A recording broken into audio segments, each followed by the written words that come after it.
Hey, what's up? So, yesterday was the Sam Seder H3 podcast. It's been building up to this, and tomorrow is going to be the Ethan and Hasan debate. We'll see what happens with that. I was at work when the Sam Seder thing happened. Didn't really say anything. I wanted to avoid all clips because I wanted to react to it live. I saw some stuff on Twitter though. I tried to avoid the clips, but I did see people like giving their takes. So a wide variety of takes. So I don't know what to expect. Kind of have an idea of what's going to happen, but I don't know what exactly was said. I know it was like an hour. I did kind of skim it, but I didn't hear anything. So we're going to hop into this, see how it goes. My history of Sam Seder, I've watched him over the years. I kind of stopped. I think I'll probably get a little bit more political or like give more my thoughts on Israel and Palestine on this episode. But when it comes to pundits, I think after like Ukraine and then Gaza, they're giving takes, but I feel like you can only pundits can only give you so much when it comes to like analyzing or understanding why geopolitics is happening or even like domestic politics is happening. So if you want to go deeper, you really got to either learning yourself or just kind of consume like from a variety of different people. So I think that's why I kind of stopped watching Sam Seder over the years, because I like all of us do, we have our blind spots on certain subjects. So that being said, I still respect him tremendously. I feel like he is anti-Israel, which makes sense because I know his crew is like Emma and that one guy. I forgot his name. Kind of smaller dude. I think producer Matt. Also, too, I kind of stopped watching Sam Seder because like their takes on Ukraine, mainly his crew's takes, weren't doing it for me. They're kind of bending the knee to Russia, and I didn't like that. So that was one of the reasons. But yeah, Sam Seder, I'm pretty sure he's anti-Israel. In my head, like Matt Brooks or Michael Brooks, Sam Seder, and David Pakman, they all kind of same. They fall into like the same political leanings, I guess. So they all kind of fill the same hole in my head, I guess. I don't know. They all kind of fill the same space in my head. Yeah, R.I.P. Michael Brooks, by the way. But Michael Brooks was very anti-Israel. David Pakman's a little more pro-Israel.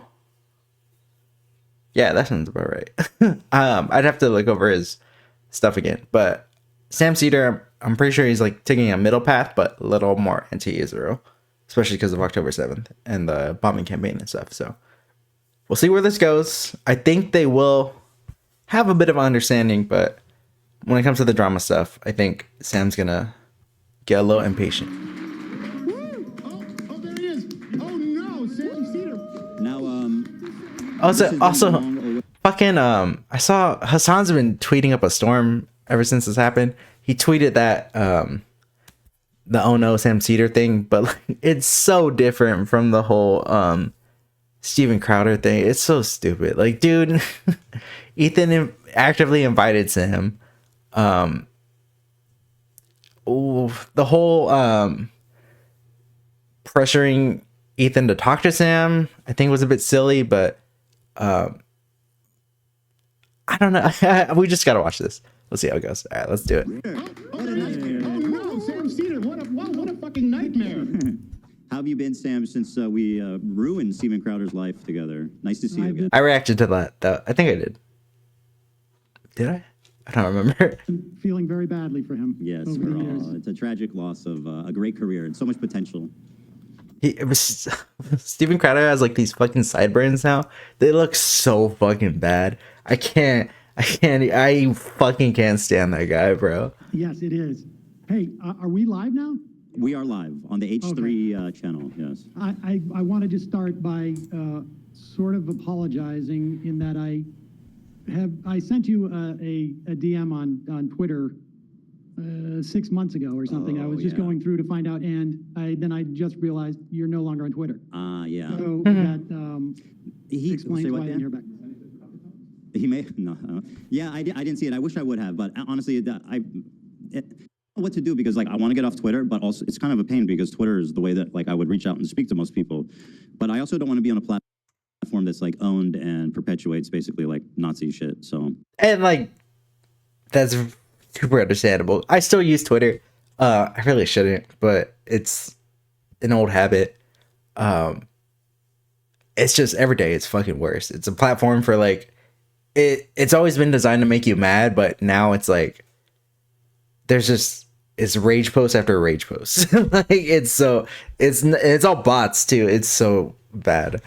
Yeah, this was, yes, I understand that. Yeah, but I just wanted you to know I did reach out, and it was on me not to realize that. I just assumed he didn't want to respond, but okay, well, that's nice to know that you reached out. I appreciate that. And the reason, I mean, obviously people. Also too, these two, yeah, they did the same. I'm mixing up names. They did the Steven Crowder bit. Like 2021. These guys, yeah, Ethan does political stuff from time to time, but he's not a pundit. He's just dunking on right-wing people and chuds. And since October 7th happened, he's been kind of going after the left. But like these guys, they focus on different things. Like they're not in the same wheelhouse. So like I don't know. I expect him to have some kind of contact, but not that much. People have been pushing for this conversation. I don't know if you know like the whole lore of it, the background of it. I don't. I mean, this is all I know is that Hasan reached out to me sometime. I mean, I got in touch with you October 24th, and I said that I was meaning to reach out for a couple of weeks. So I assume it was sometime in early October, and my thought we were just going to do this off air. But my understanding is that you and he were getting into it, and you felt like because he wasn't Jewish, he didn't have a perspective on this, and that's why he suggested that you speak to me. I don't speak for all Jews, just to be clear. Right. I speak for only for myself as. Okay, so that was yes. Thank you, Sam, for saying that. Oh my god. I also want to say too, I don't even know if Hasan has talked to Sam Seder, like at least on his broadcast, like anytime within the last year and a half or even longer. I'd have to check, but I could be wrong on that. I don't think that's happened though. I'm probably gonna critique Hasan a little bit in this talk, but when it comes to the debate that's happening tomorrow, I have no idea what to expect for that. I thought I did, but when they announced the debate, I kind of thought, I'm like, okay, what are we actually gonna talk about here? Like, what are they gonna talk? Because it is a drama. This is drama. What's been going on between them? But are they gonna debate Israel Palestine? Are they gonna debate October 7th? Are they gonna debate the whole history here? And like, I would hope that in this past. Since October, Ethan has learned something since making like content nuke. I feel like he has. I don't think he has a very. I feel like he does have a more pro-Israel stance. He's not like for the settlers or anything, like the West Bank settlers, or even the Golan Heights people. But I question Ethan's knowledge on this. I definitely question. Hasan knows stuff, but he's like I said, he's a propagandist. That clip that came out like a week or two ago, where he's talking about like how he thinks anyone who has like anything good to say about Israel should be looked at as like a neo-Nazi. That's crazy. That's like he doesn't want the state of Israel to exist in the way it does now, which is like slightly understandable because of the settlements, but he doesn't think and like Israel shouldn't be like exist as a nation state essentially, even if the settlements weren't happening. I think that would be his take. You could come at me saying like he never like said that officially, but I know who his friends are. The TrueAnon guys, Chapel Trap House, obviously the fucking the deprogram people, all these people anti-Israel as you could be. So I know who he hangs out with and associates with. I know their takes. I know it's his take for sure. So doesn't think Israel should exist. I just don't know what to expect from this talk. I let's just listen to what he says to Sam, and we'll go from there. Also, too, yeah, the whole Sam said like, "Oh, I know you had like a what were his exact words? Like a falling out with Hasan, and he wanted him to reach out." Hasan reached out to me sometime. I mean, I got in touch with you October 24th, and I said that I was meaning to reach out for a couple of weeks. So I assume it was sometime in early October. And I thought we were just going to do this off air. But my understanding is that you and he were getting into it, and you felt like because he wasn't Jewish, he didn't have a perspective on this, and that's why he suggested that you speak to me. I don't speak for all Jews, just to be clear. Right. Thank you for saying that, Sam. I speak for only for myself as a in any form. Because I think to be charitable about Hasan, which I really don't want to be, but he was saying, well, like, you guys have similar backgrounds. If you're not hearing what I have to say about Palestine, then maybe Sam Seder, who you respect and who has a similar background as you, maybe you'll understand from him. No matter how you slice that, that's going to come out like super wrong. And especially how their falling out happened between like I said, this whole thing started because Ethan just wanted like hey, this attack was fucked up. We could acknowledge that, right? And Hasan wouldn't budge and say it was fucked up. Maybe he did the here and there, but it wasn't genuine. And it wasn't like, hey, I see and hear what you're saying. He didn't acknowledge it. Like, he didn't care. He stuck up for the people who defended October 7th. So, well, Sam, allow me to speak for all Jews, if I may, today. Please. No, but actually, I mean, that's a total mischaracterization, which is kind of my problem with Hasan, which we can get into if you want. We don't even have to talk about Hasan.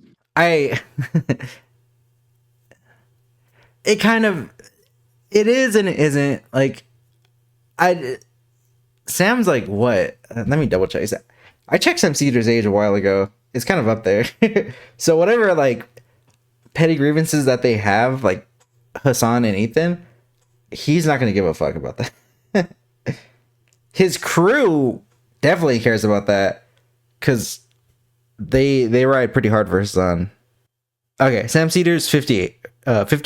So, like I said, he's the pundit guy. Like he's the, I don't want to say he's bare bones like into politics because it's really not like that, but he has a very dry show. Talks about like domestic politics every now and then, geopolitics, but it's mainly focusing on like what the Senate or like what Congress is doing, what laws are being passed essentially. Yeah, they delve into like culture war stuff, but whatever petty grievances are on the left between like influencers, Sam doesn't care. Like, Sam's an old man, bro. But And I'm here. I support Ethan. I'm not 100% with him on everything, but I think the way his sons treated him over the past, especially like since October, it has been fucked up. So I don't know how this is gonna go. Fuck. which is kind of my problem with Hasan, which we can get into if you want. We don't even have to talk about Hasan.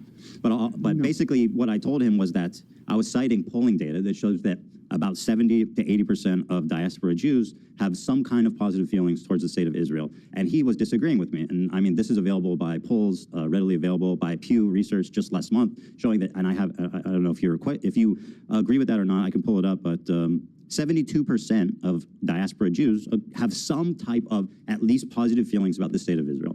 I was stating that fact to him, and he was saying that I was wrong. And I said, who are you to talk about this? I did not say I only listen. If I should really rewatch the their two like falling out streams, but I think that's the second one that happened, and then he started crying and walked off camera. Ethan did.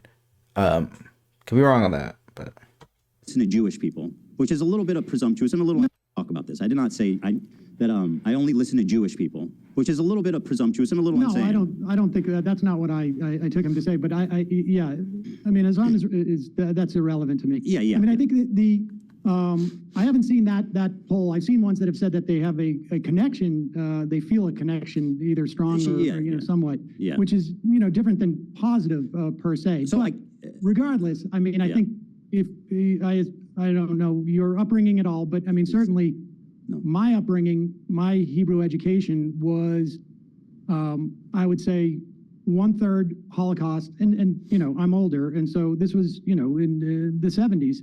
1/3 into the 80s, 1/3 Holocaust, 1/3 Israel, 1/3 Hebrew, Hebrew and Jewish culture, and I certainly feel a strong connection to Israel, but it's wait, did he grow up in Israel?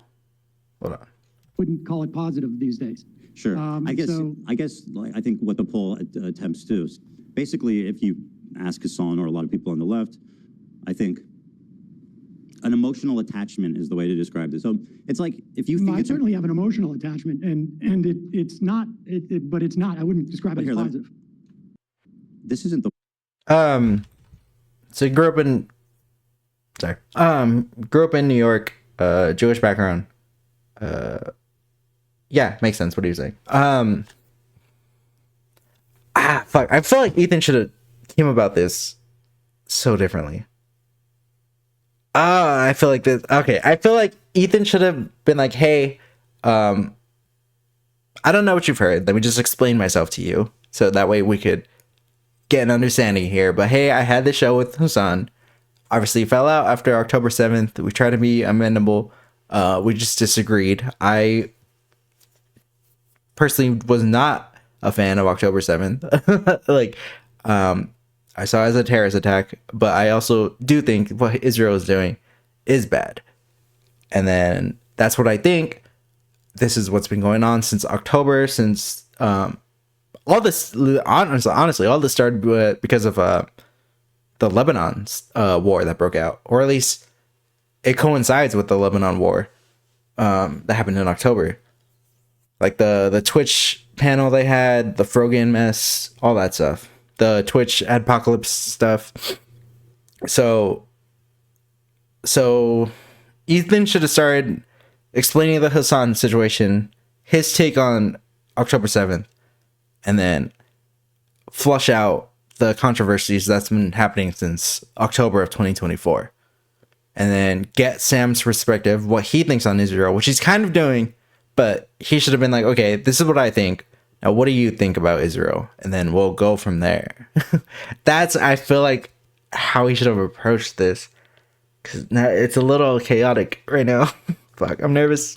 These days. Sure. I guess I think what the poll attempts to is basically, if you ask Hasan or a lot of people on the left, I think an emotional attachment is the way to describe this. So it's like if you think I certainly have an emotional attachment, and it's not, but it's not. I wouldn't describe it as positive.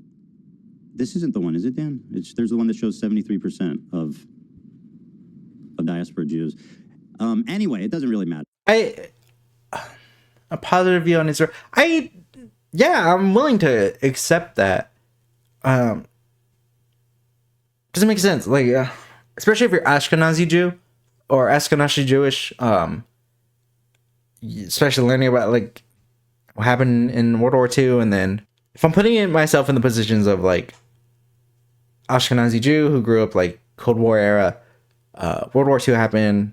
You feel like you've been kicked out of Europe. No one really wants you. So yeah, and then Israel is this place.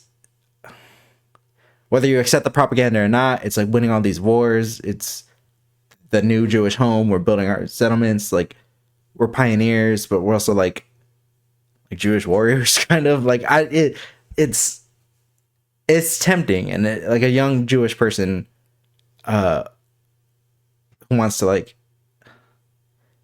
It's this Jewish homeland that it's this homeland for you. That's how they market it or used to market it. Kind of, they still do, but it's this place for you to come. So I feel like that would have like, yeah, that seems cool. I don't mind. We should have like a national home or like a place for Jews to be. So I'm willing to grant that, I guess. Regardless, basically, I want to flesh out my ideas, my thoughts, because I'm being characterized by Hasan and a lot of his cohorts as being, a Zionist, being pro-Israel, being a Israel apologist, being a genocide supporter, being a baby killer, being married to a baby killer, et cetera, right? My wife is Israeli. I don't know if you know that. So basically, I would like to just take the opportunity to explain my ideas, what I think about Israel, and you can tell me what you think, because apparently I will only listen to other Jewish people. So finally, I can speak to someone whose opinion matters to me. So thank you. As the official sanctioned Jewish man, Sam Seder, everybody. 100% Ashkenazi? You ever taken one of those? I haven't, but I'm quite sure I have some Sephardic Jewish ancestry too. So I would mix. That's good. Vilnius and Hungary, I think. Good for you. I think that's always a good thing. Hey, my friend, I'm 99.3%, so that's my, that's where my authority comes from. I'll take your word for it. So at any rate, let me start here by showing you a little context. Oh, let me also just say, I got about an hour. Okay, great. Well, I'll just get into it then. Oh, here it is. Not that it matters, but okay, whatever. So let's start here. Let's start with a little icebreaker here. I feel like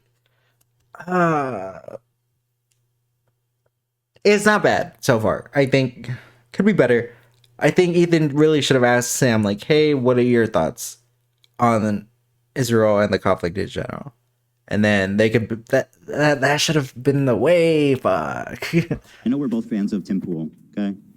Well, let me ask you this. What have you kind of like heard about me? Because I mean, I know that your colleagues have an opinion. I gotta be honest with you. I have not heard much. I have like, the only thing I really saw that came up in any of my mentions on Blue Sky, I'm also on Blue Sky.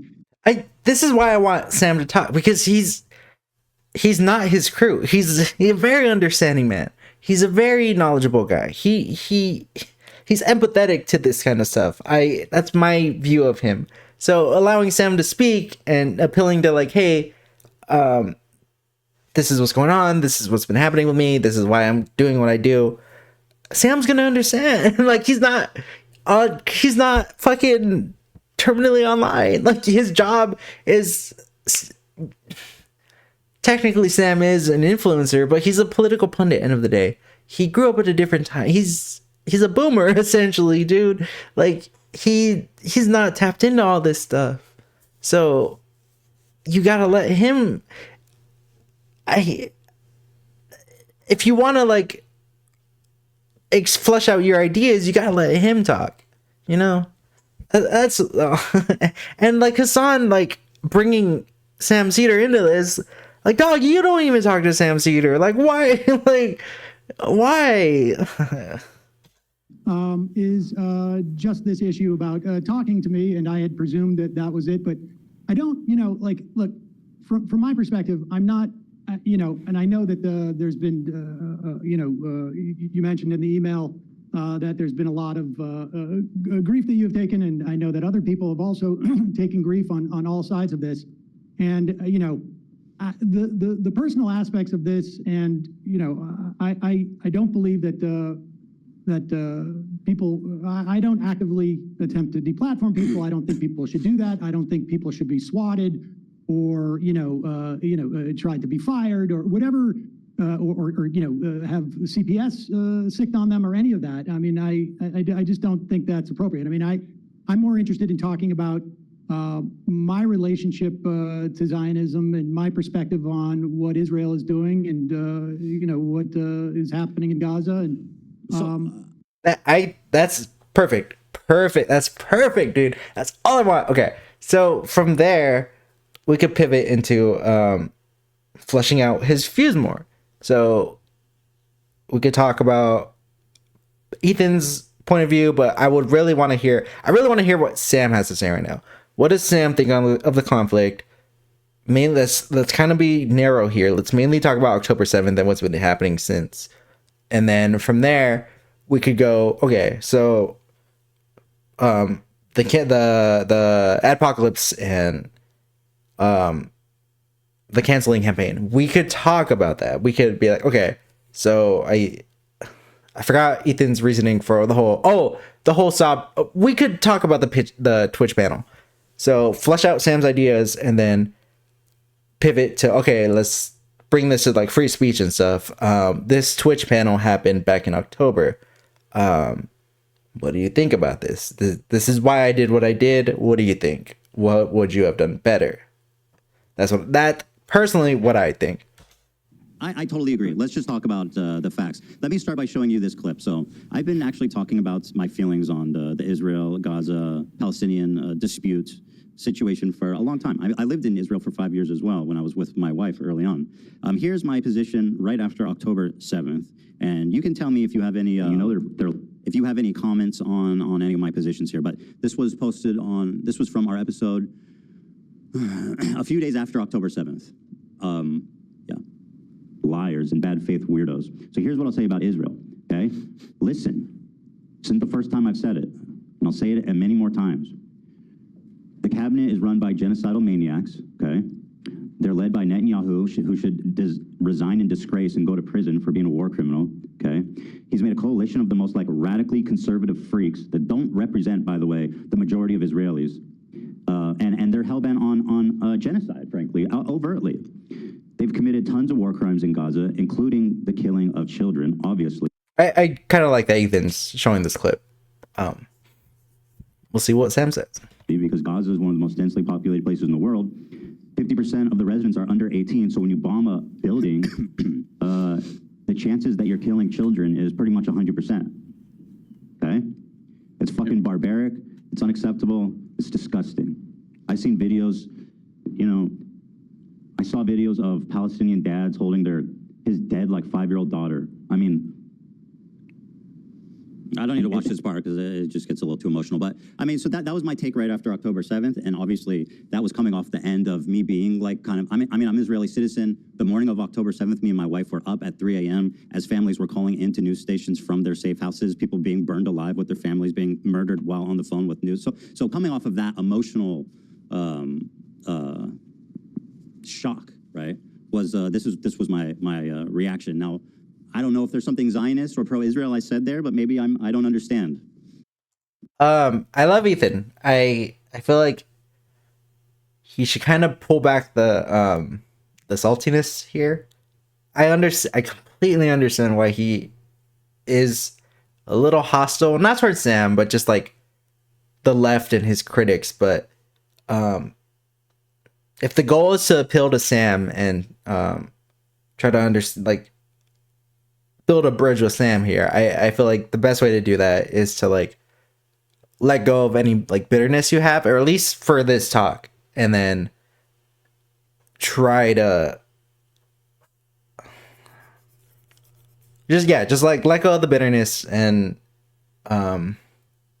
just say what you gotta say without trying to sound so salty, I guess. I mean, I think much of what you said was true. I'm not sure, frankly, if what we've seen Israel do in terms of Gaza is not broadly supported in Israel. I'm not seeing the body politic. I mean, I was doing a lot of interviews with Israeli reporters earlier in 2023 about the protests against what Netanyahu was doing with the judiciary. And there was a question as to whether Israelis would see that this autocracy that Netanyahu was attempting to sort of impose on the country wasn't an extension of what was happening in places like the West Bank and in Gaza in some fashion, and more so the West Bank at that time. And so I think it's hard to make an argument. And look, I would make it's not a perfect analogy as to what's happening in this country, but when you talk about the Israeli population not having a problem with what's going on in Gaza, I don't see a lot of evidence of that. There's certainly, I would imagine, a percentage of Israelis, and I know some of them who think that Israel should stop its assault there, but I don't think it's a I don't see a lot of evidence that a year and a half later, after you said those things, that this is not the character of the vast majority of Israeli society. I mean, I'm not necessarily convinced that they are as aware. I mean, I've talked to people who have reported in the West Bank, and they said they would go from the West Bank into Israel, and the lack of awareness of what was happening in the West Bank by Israelis was shocking to them. Lack of awareness of what's happening in the West Bank is shocking to them. So, you know, I can't say if the Israeli population had a full understanding of what was happening in Gaza that they wouldn't change their mind, but I don't see a lot of evidence of it. So as you Okay. Perfect. I don't mean to cut Ethan off. I'm sure what he has to say, very important. I'm just kind of fleshing out my thoughts too. I feel like that is true because so October 7th happened. Hezbollah starts firing rockets. They all fucking blame Iran for everything that's going on. The Houthis start shooting missiles and attacking the Gulf essentially, and then it wasn't talked about as much, but there was like attacks against the US in Syria and Iraq. So the months immediately after October 7th, shit's popping off in the Middle East. I was more focused on like the entire region rather than what was happening in Gaza. So I wasn't following the war closely, but I was following what was happening in the region. And like, dude, Iran and fucking Pakistan bombed each other. Granted, it was like an ISIS attack, and they were going after the Balochistan rebels / insurgents, but the whole region was like on fire. So like, if you're Israeli, you just suffered a terrorist attack. You probably know someone who was either killed or taken as a hostage, and you see like your entire region's like on fire, and it feels like the world feels chaotic right now because not only is all this happening, but you have Ukraine and Russia going on. Sudan just happened earlier in the year. Like the whole region just feels like chaotic as fuck. So I could see why Israelis would turn hostile towards Palestinians and stuff. Not saying it's right, but also too, like harking back to the American response after 9/11, like we were gung-ho about like fucking up terrorists and killing people. So it's a human response, I think.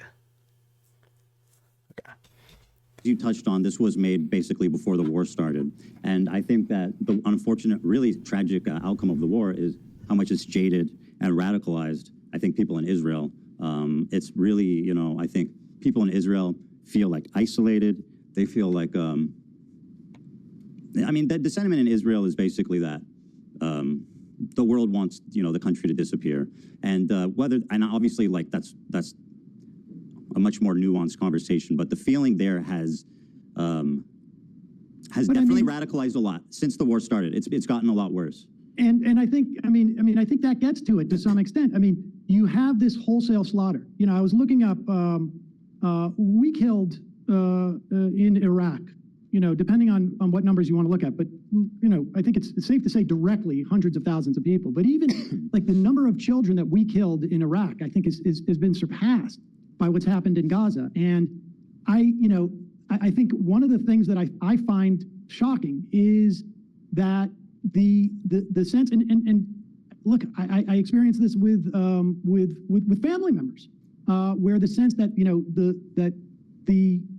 there's a victimization, for instance, let's say on college campus of Jewish students. And I think that to look at what's going on, the totality of what's going on, and to perceive the victims of what's happening here to be the Israeli citizenry or Jews in this country, I think it just blows my mind. I mean, well, I mean, two people can care about two things at once. Why should people? Oh, absolutely. Well, people. No, Hey, what did he say again? I'm sorry.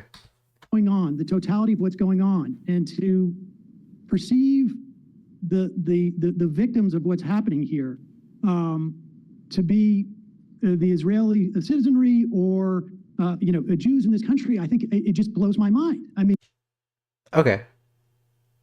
Okay. Yeah, I agree.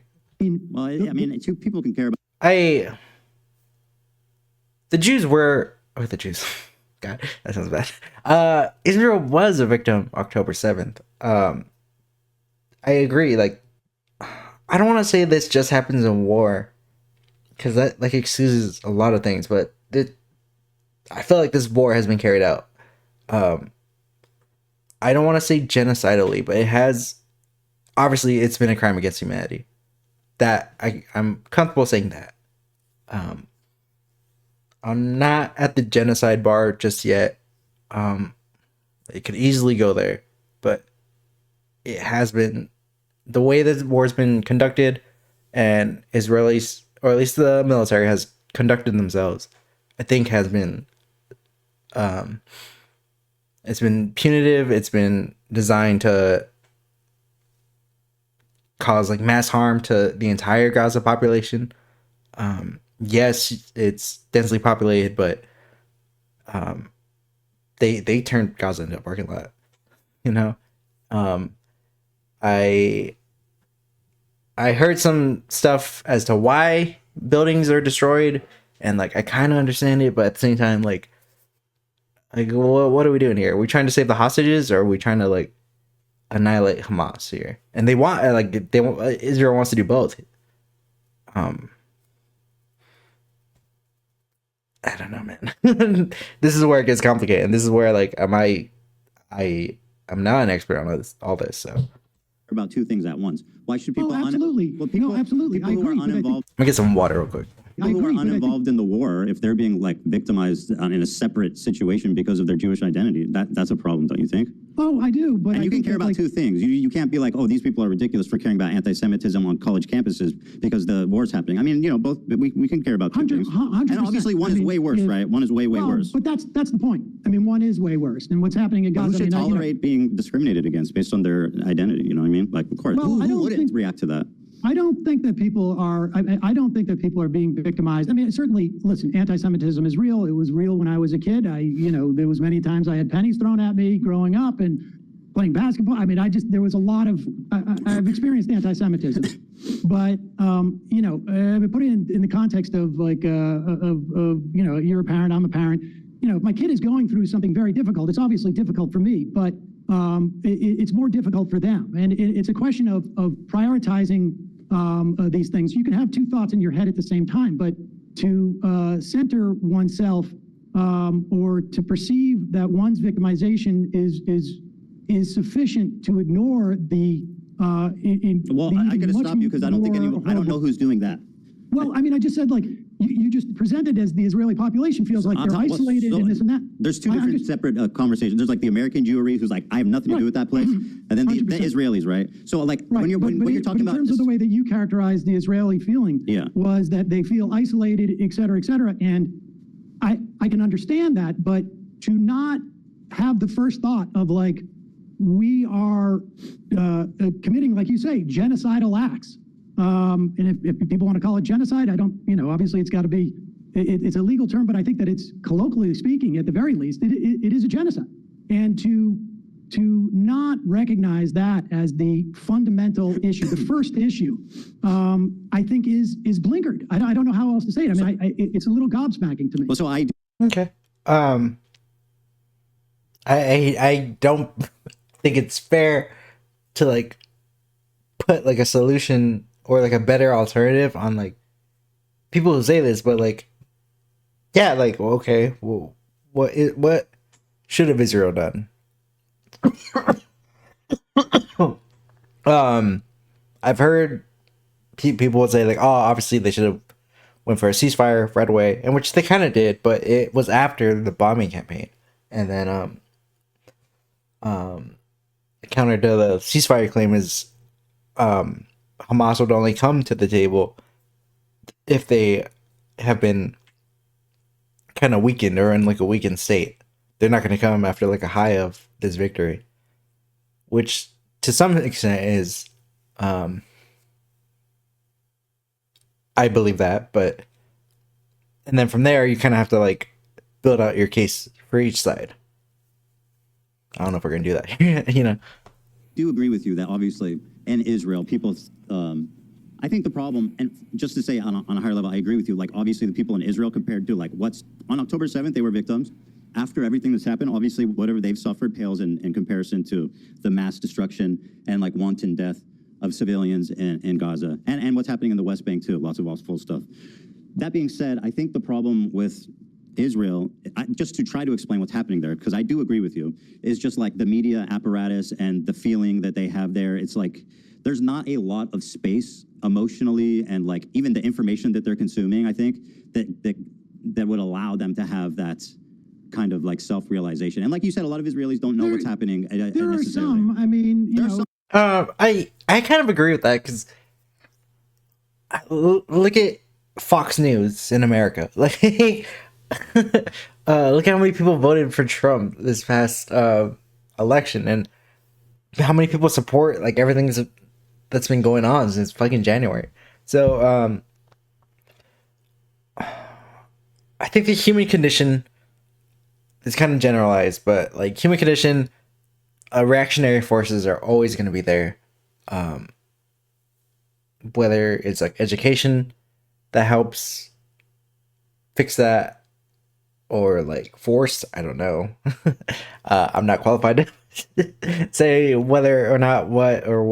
I don't even have my full thoughts thought out about that, but it's not hard to believe that, like, obviously it's true, but reactionary forces are everywhere. So that kind of pivoting back though, when it comes to Hamas itself, I've kind of been studying a little bit like jihadist groups ever since like October 7th happened, but my view on them is that yeah, they use religion as like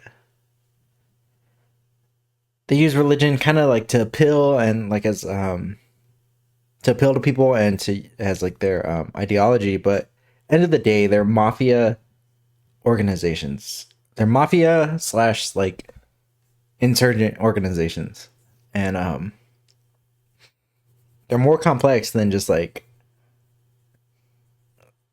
we fight the infidels, you know. They're super complex. I personally think they're like cancers on society, but they're basically the like Mexican cartels, but they have more of a goal. They're not motivated by like capitalist desires. It's more ideological than that. It's more it's a political project. So that's not where this conversation seems to be leading, so I don't know how much more I want to say about that, but let's just get back to that.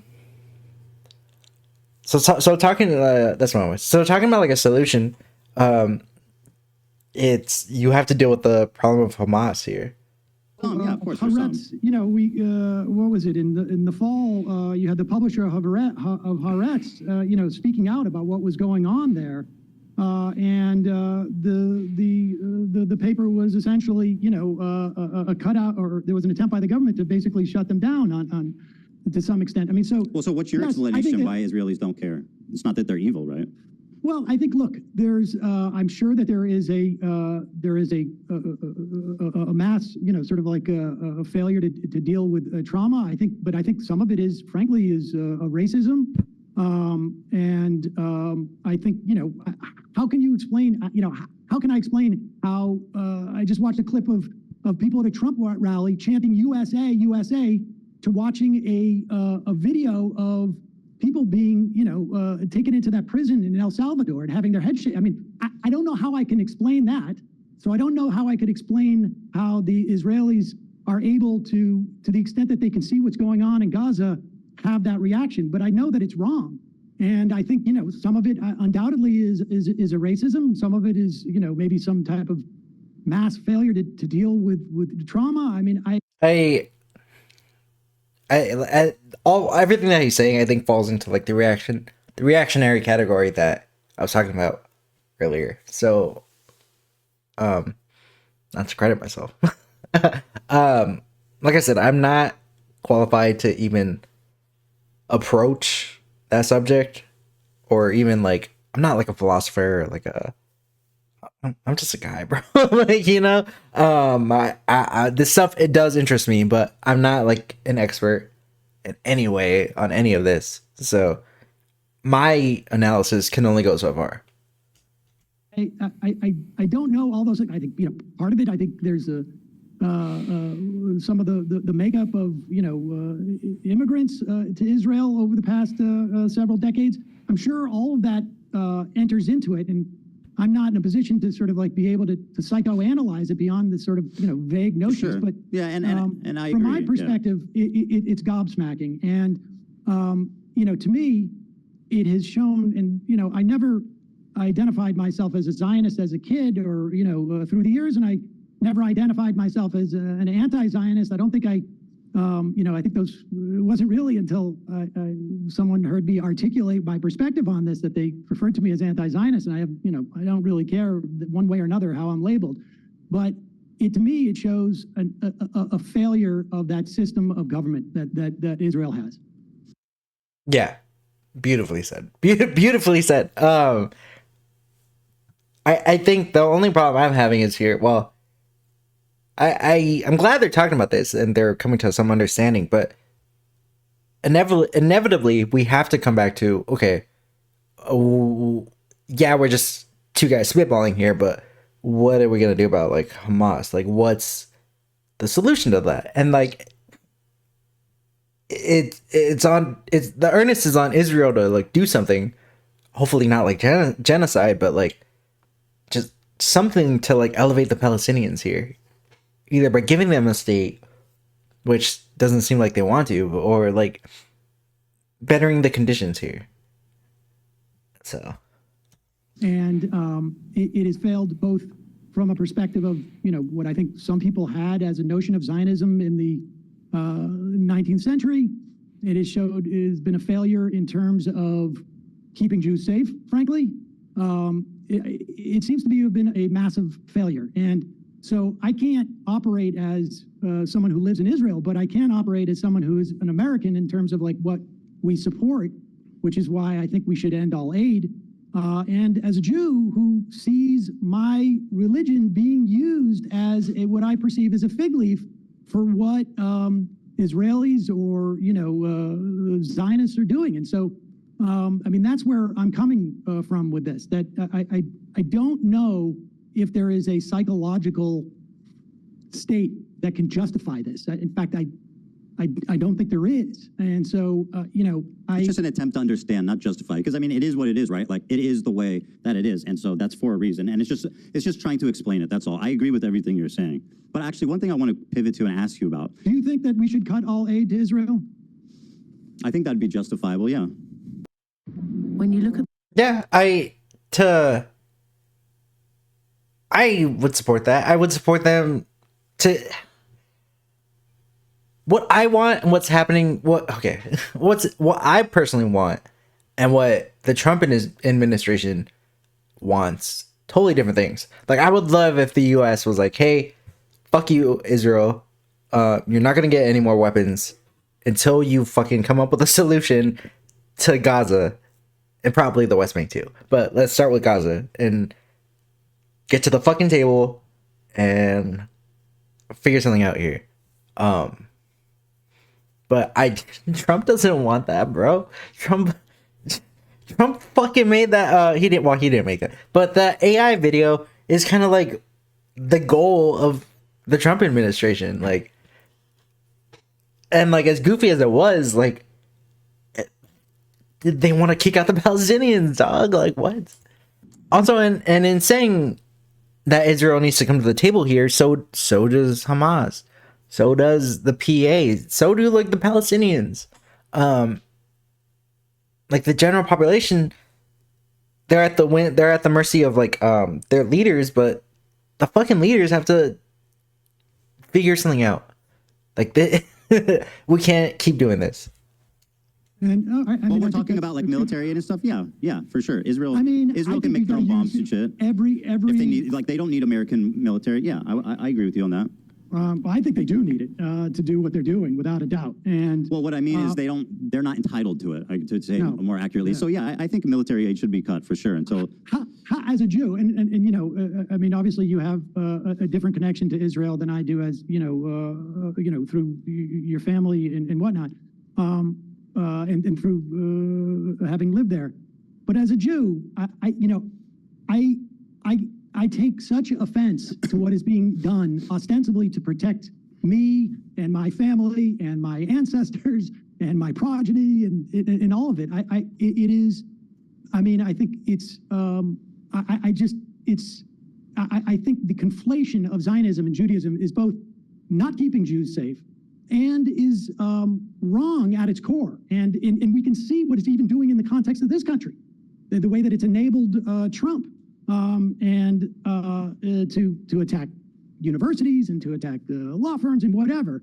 And so I don't know. And if you agree with that, great. If not, I'm happy to discuss it with you. Yeah, no, I mean I agree with everything you're saying, and part of the reason. Okay. I agree, but from there we could talk about the cancellations and stuff. It's a separate conversation from what Trump's doing to what Ethan did with Twitch. Yeah, and I'm glad these two are like very amicable towards each other and like understanding. Honestly, I'm glad how this is coming out. I feel like this is gonna be way better than what happens tomorrow. So, yeah. The thing is with that though, the left's reaction. Sam Seder's not the one I'm talking about here, but like Hasan and all their reaction has been pretty crazy. So like, if you're like on the fence on all this, like it is like, I don't know, man, this shit's fucking messy. Why like this chasm started between me and Hasan is very influential. So when he decides that somebody is an enemy of the movement for criticizing him, which is what I perceive happened, then it kind of becomes reality. For example, one of my criticism of his is him not supporting Kamala Harris. Now, would she have stopped the war and been like a perfect dove? I don't know, but I know she would have been better than Trump. I know that for sure. Trump's posting like this insane Riviera, Gaza at the Riviera with Trump hotels. I mean, that's, and like he's sending the 20-pound bombs. He's telling Netanyahu, you have a blank check to do whatever you want. Now, like, It just came out that Biden didn't, did nothing to, I mean, listen, I think. Well, I'm talking about Kamala. I suspect that, I suspect that she would not have had the same policies as Trump. But at the same time, I think that it was a massive failure, both on a real human level, like it would have, I think, had she articulated anything even remotely close to. I just want to say, it's not only that. I feel like right now with Gaza, yeah, the war's restarted, but it's kind of in a lull period. Right now the administration's focused on Iran. I forgot what the latest thing was, but they're really trying to strike up the Iran nuclear deal again. If that doesn't work, I feel like Iran's gonna get an ass whooping coming soon. Syria's kind of popping off right now, and then I think everyone's kind of tiptoeing around Lebanon because they don't want things to fall apart there again. So so we're not really seeing much movement on Gaza other than like it's still getting bombed daily. Civilians are still dying.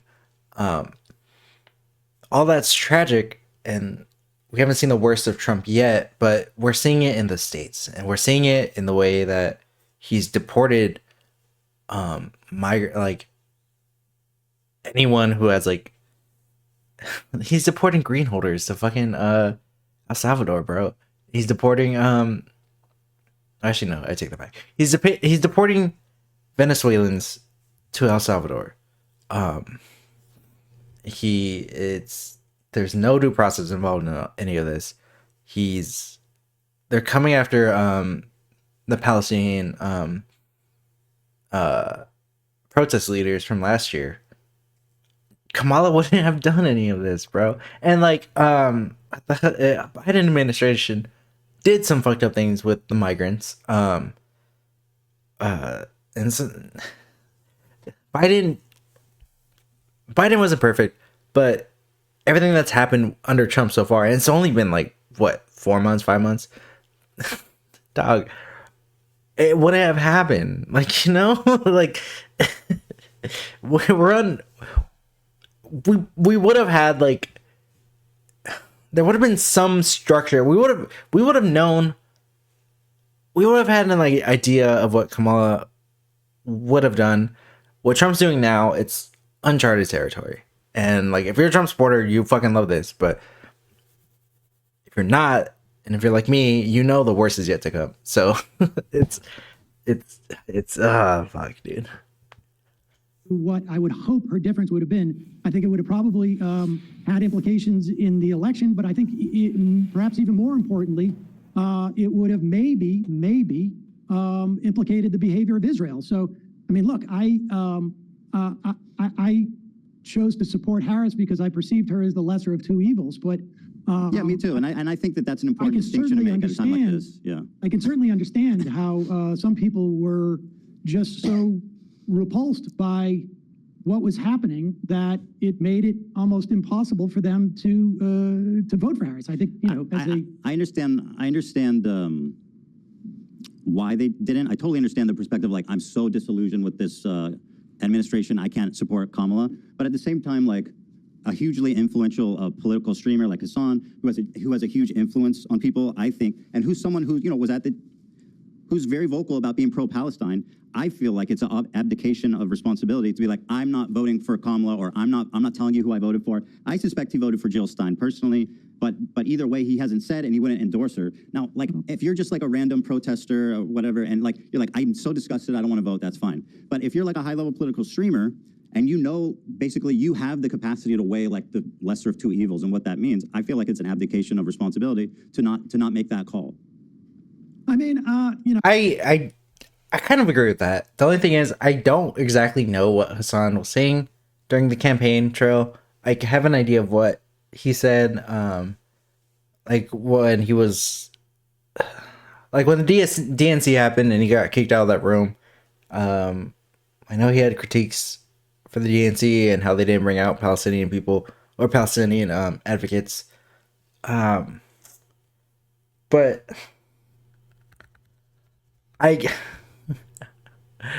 this is the thing, because Hasan wants the credibility, but he wants it both ways. He wants the credibility, but he also wants to be outside of the system. This is my thoughts on him. I don't know if he's actually trying to do this, but he wants he wants the credibility to be like a shaker and mover in the, at least like the left side of politics, but he doesn't want to be like a democratic shill, which in a way I understand. But if you do want like this political, if you want to be taken seriously, then like I'm not saying like bend the knee to the system, but like, what are you doing here, bro? Like, you can't, like, I don't know, dude. Fuck. no, I certainly have been critical of people who, you know, generally don't vote for the lesser of two evils. But I think, you know, and certainly, you know, in the run up to the 2016 election, I certainly, that was my perspective.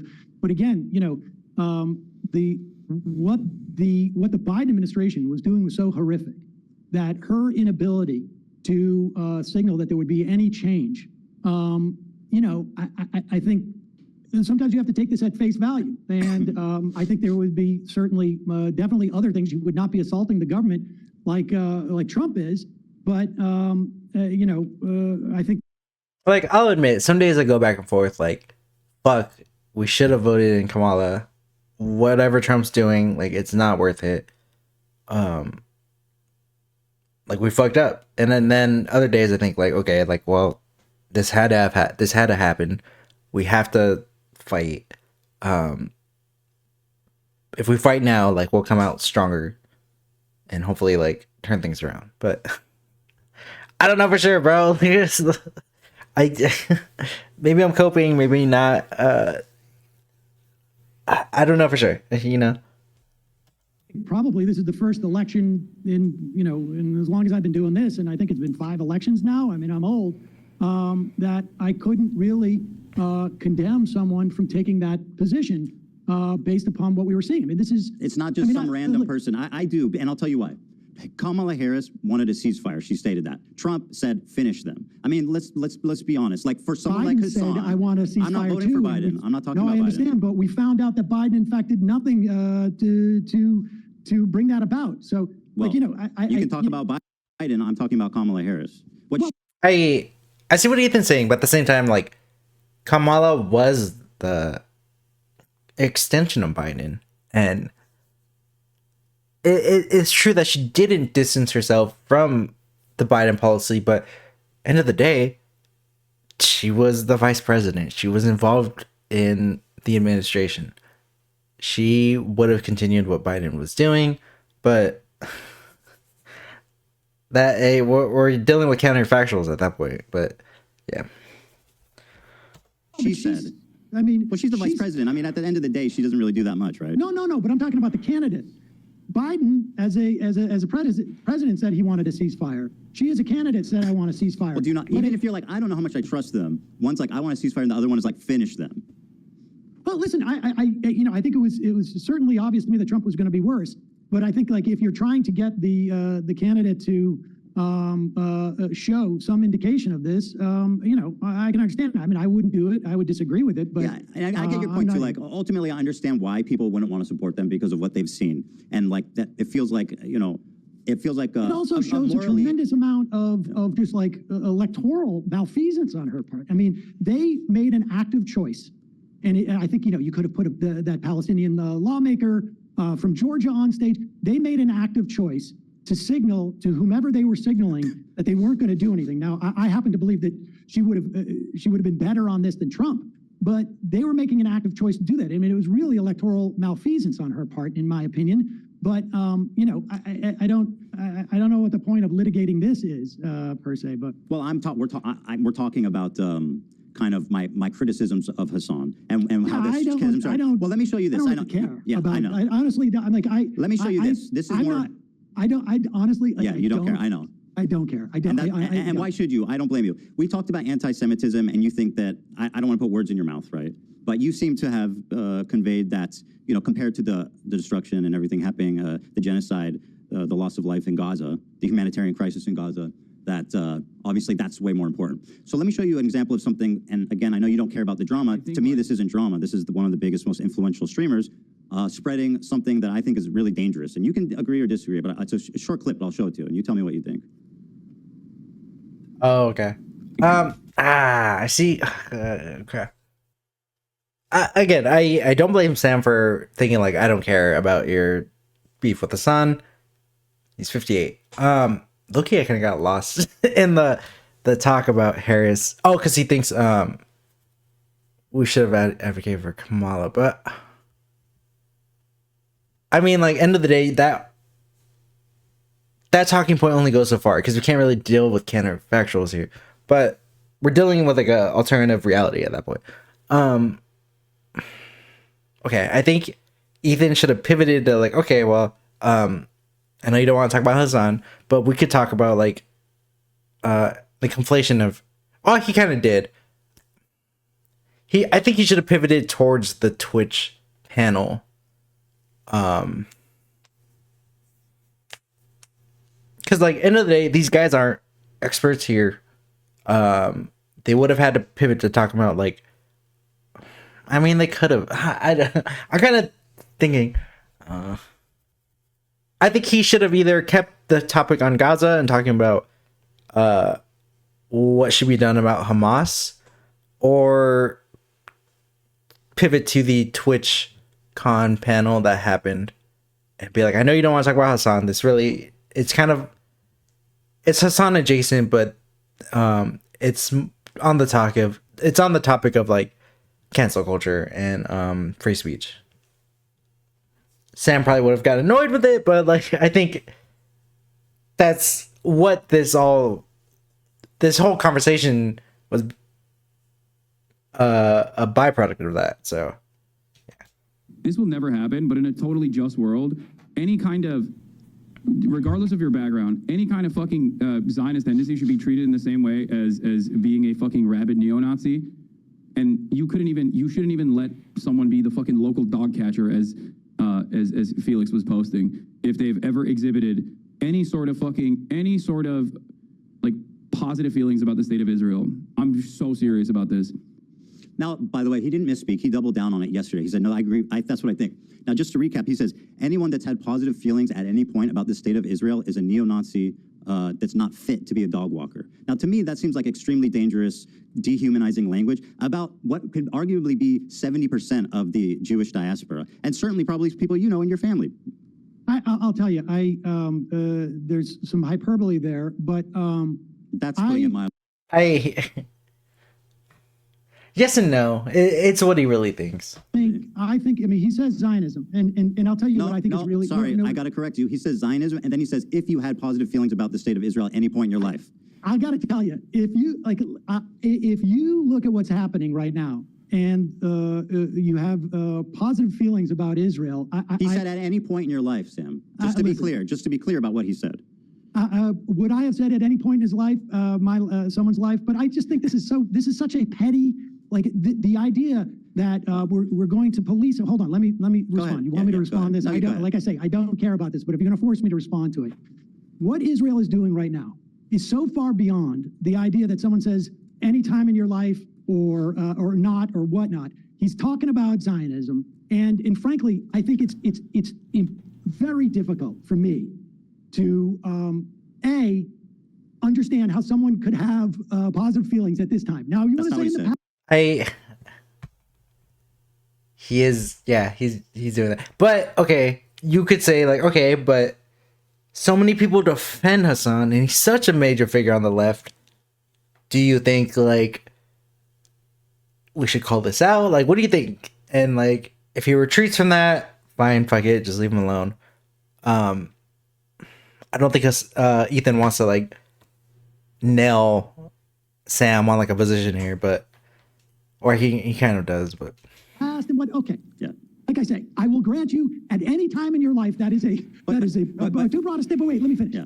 But see, you go in and you're making this about anti-Semitism by doing this hopscotch about a poll that people had positive feelings that Jewish people do, and then therefore he is anti-Semitic. And honestly, that type of conflation, I think, is so dangerous and so disingenuous. I mean, I don't want to get too passionate about this, but I will tell you something. I have had a guy who went to my bar mitzvah, my sister's bar mitzvah, my kid's bar mitzvah, sat at Passover with me 3 or 4 times, call my father and ask him if I'm anti-Semitic. Now, this is just that is just an example, an illustration of conflating when he's clearly talking about Zionism. Was it hyperbole to say any time in life, whatever? The fact of the matter is this conflation is dangerous for Jews.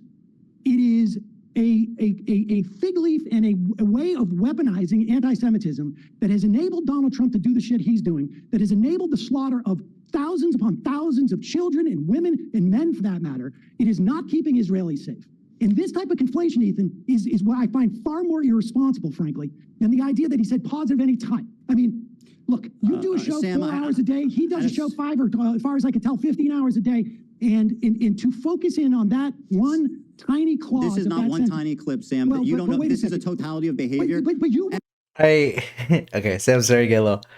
But I think the perfect thing to do. Okay, let's talk about, because this is a free speech issue. Let's talk about the Twitch panel and that happened.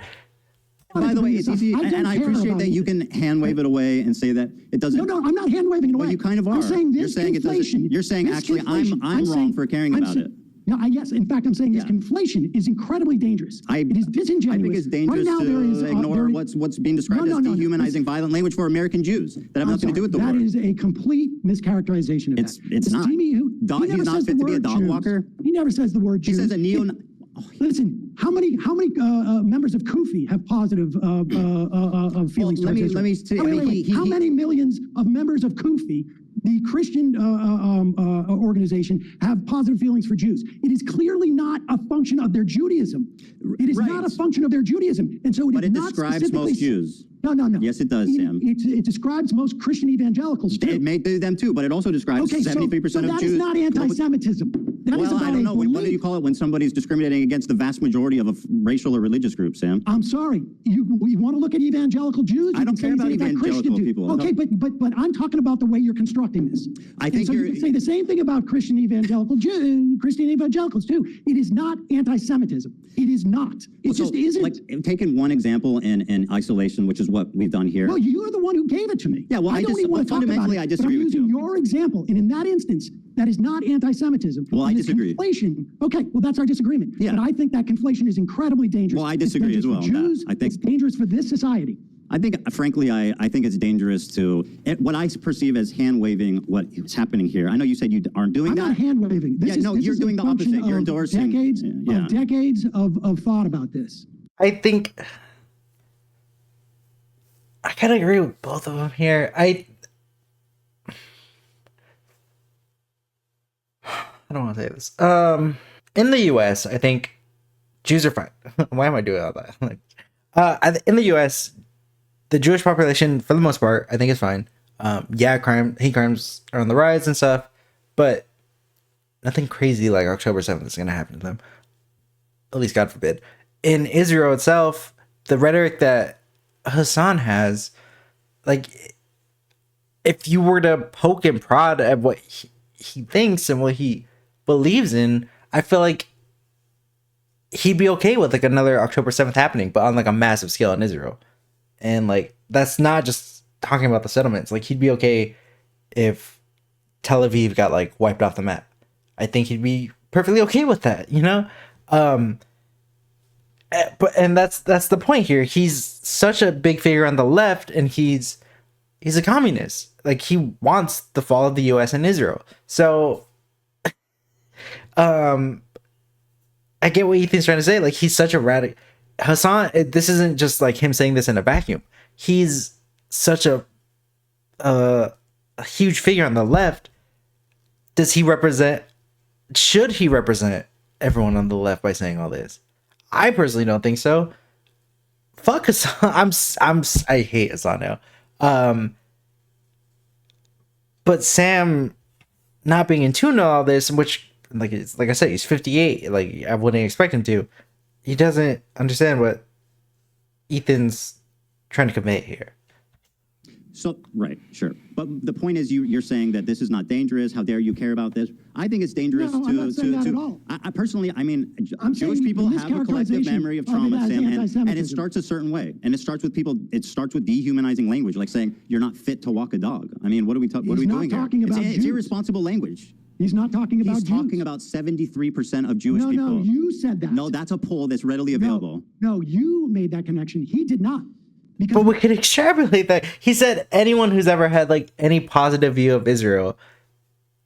And come on, Sam. we have millions upon millions of members of Kufi. We have millions upon millions in this country of evangelicals who also believe the same thing. Does your dad And have- You cannot say could it's you just- anti-Semitism. could you describe cannot your- say it's anti-Semitism if you're also including millions upon millions, far more Christians than Jews.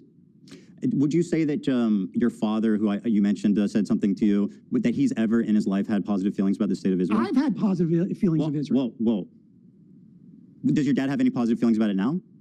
I would assume so. Not in terms of like, I support them, but I've like, I had think positive Israel. feelings. I went to Israel on. Okay, good. Then you're a you know, neo-Nazi, my not fit to walk a confirmation. dog. How do you feel about that? No, that's you saying that. That That's is not literally what he Hasan said. saying. I'll play it again. No. Another thing he's doing, by the way, and Hasan is. And like, this is where this falls apart, because Sam Seder's not in tune with Hasan like that. His crew loves Hasan. They go to bat for him. I saw Emma tweeting, kind of shitting on Ethan because of this conversation, and she's, I think in the past, shitted on him. So many people defend him, bro. Like, what's his name? Michael Burns from Wisecrack. He's not even like, he's the philosophy guy. He's defending Hasan and all this. Like, so many people defend Hasan. the podcast, It Could Happen Here, it's run by like this anarchist crew. They're all journalists, but they've kind of mildly defended Hasan. They didn't outright like defend him on like the Ethan stuff, but when the Elon Musk gaming debacle happened with like the Ubisoft shit, they were like kind of praising Hasan. So like so many people like Hasan. Like he had that New York Times thing written about him recently. Like he's mainstream and he's a fucking communist, dog. Like let's be so for real here. He wants the fall of the US. He wants this country to burn in flames. And like he could have that view, but should he's the opposite of like Nick Fuentes, dog. Let's come on. Just because he's good looking and tall, he's Alex Jones, dog. Listen, He you can plays say around that with that's the a wrong term thing to do. Zionist, right? You can say that's a wrong thing to say, but he's not talking about Jews. He's talking about people who have exhibited these positive feelings, and that includes millions upon millions of Christians. More Christians. Okay, well, listen, than I don't think Jews they're exist in the neo-Nazis, world. not fit to walk dogs, either. I think it's insane language. That got way more heated than I thought it would, actually, though. I think I'm gonna finish this on my own. We're already at an hour and a half. There's still a half hour left, and then the recap. Oh man, I don't know if I'm gonna react to the stream tomorrow. I got some stuff to do, but fuck, I have no idea what to expect for tomorrow.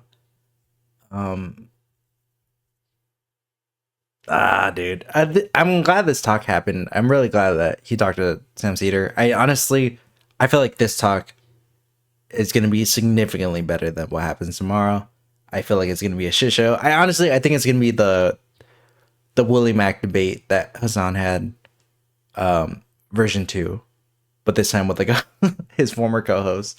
Fuck, I really have no idea what to expect for tomorrow. I'm rooting for Ethan. I really hope he comes prepared. I feel like he was prepared here. He's so blinded by like the rage he has towards the left right now, and it's completely understandable. But in order to like, if the goal was just to talk to Sam Seder and flesh out your ideas, he should have dropped the vitriol a little. But hey, man, things happen. Oh boy, tomorrow should be interesting. Yeah, gonna finish this on my own. Probably watch some past coverage again just to get ready for tomorrow. And oh boy, I'll probably pre-watch the Hasan debate and then maybe react to it sometime next week, and then flush out kind of like how I did with this, like flush out my ideas. Maybe some more like official analysis behind it. Yeah, that sounds like a good idea. Okay. Thanks for watching.